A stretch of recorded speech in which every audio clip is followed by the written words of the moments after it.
happen in this moment for the movie, not just so he can throw in neat stunts. And to me, that makes a powerful stunt coordinator. That works much better. He's a lot of fun. He's up. I think that positive energy that he pumps into it, he's full of energy. You know, I mean, he's nonstop all the time. And that's real infectious, that kind of energy. And the other thing I'd say about Charlie is he's not going to settle for anything. And that, too, is what puts him on top where he is, I think. The fact that he doesn't compromise his shots. Good. In the business, Charlie and other leading colleagues are noted for their personal commitment to each film. A case in point occurred in First Blood, the first Rambo film. Stuntman Benny Dobbins is driving the police car chasing Sylvester Stallone. A high-speed ramp jump is called for, but the car lands with unexpected impact, and Benny's back is broken. Yet he completes the scene and returns to work 6 months later.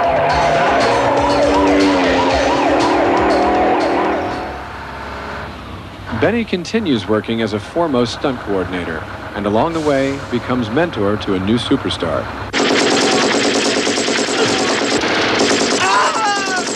I met Benny Dobbins around 3 months before we filmed the film Commando. We met at lunch, and he explained to me how he works. And he told me that he believes very strongly in the stars doing most of their own stunts. But he said that's not very easy, obviously. He says, for that you have to be willing to go under some severe training. And I say, uh-oh, one of those things, right? And he said, listen, I'm going to give you the best trainer for fight scenes, so you can do high kicks up to faces, no matter how tall the guys are.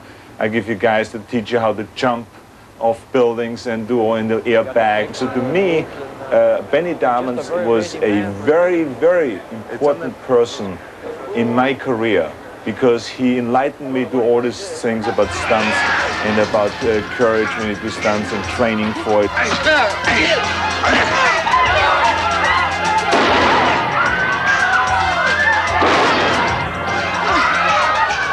You look at it and you say, wait a minute, you want me to do this? You want me to jump off an elevator?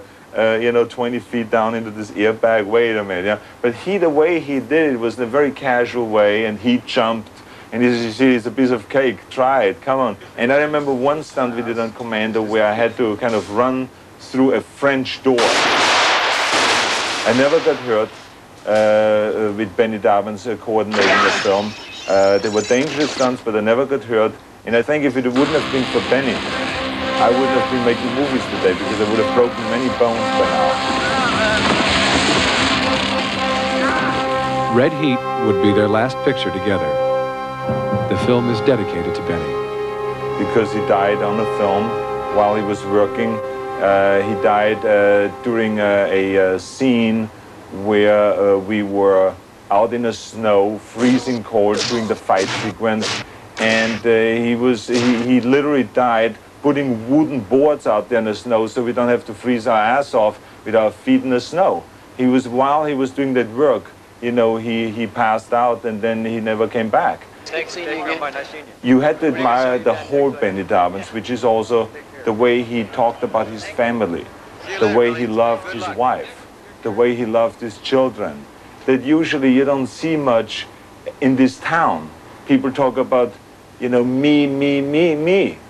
But no one talks about those things that everyone else out there in the country talks about: family, love, affection, loyalty, and things like that. So he will always be like kind of a teacher to us in those areas too. But whenever I think of Benny, I think of a mentor. I think of him as a friend and a guy that assisted me not only with stunts, but with everything in life. And now he's a great loss. Today's action stars depend on stuntmen not just for the high-risk shots. For a convincing, lasting image as a heroic figure, the actor must continually learn new physical moves which support his character. He knows who he can count on to help.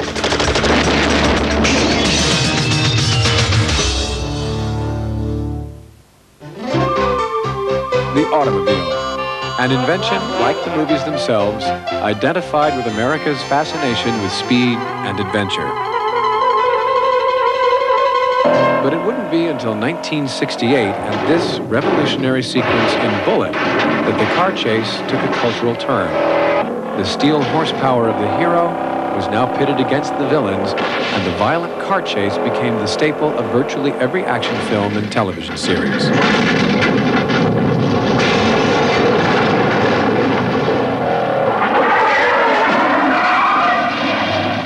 Bullet!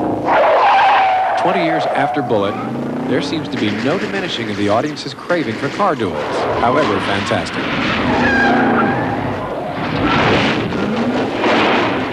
It's up to the stunt people working closely with engineers, mechanics, and special effects to figure out just how to make each variation on this theme different and hopefully more thrilling.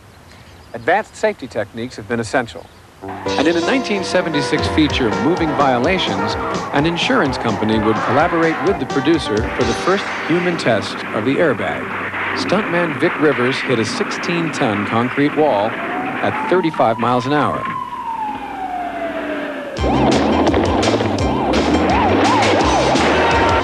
Stuntmen have devised more imaginative stunts with cars than they ever could with horses.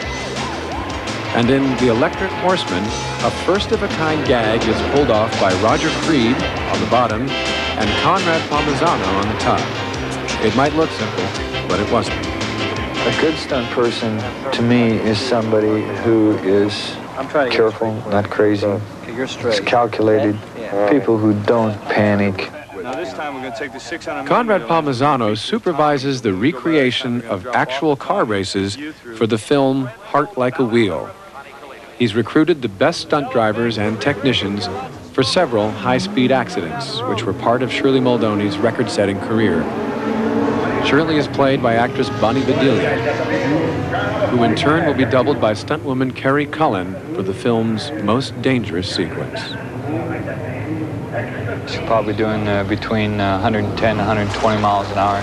She'll have to blow the car up while in it, bring it to a stop while the car is still engulfed. She has to then climb out of the car, and we do a full burn on her, actually paint her down with rubber cement, light her off as well. Roll the cameras in.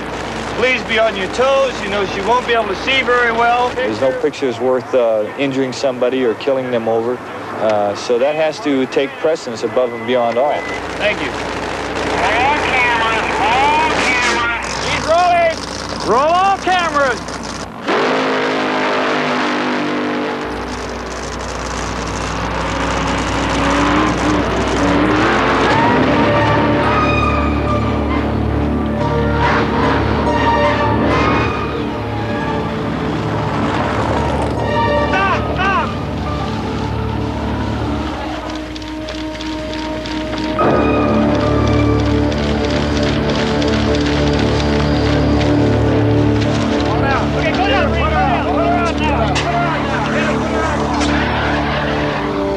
Have its drawbacks, but for the most part, through all of that, there are enough of when you get up of attaboys or oh you poor baby, are you okay, that somehow it makes it all worthwhile.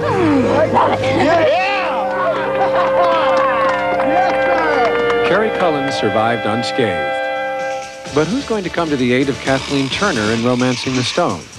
The lady couldn't be in more jeopardy. Mad dog killers behind her, a 400-foot gorge beneath her, and only a rotting, rickety bridge to support her. No need to worry, even her legs belong to one of the most experienced stuntwomen in the business. This was a long ways up. The daughter of a stuntman, Jeannie Epper began her career in her teens, but so far this picture has been its high point.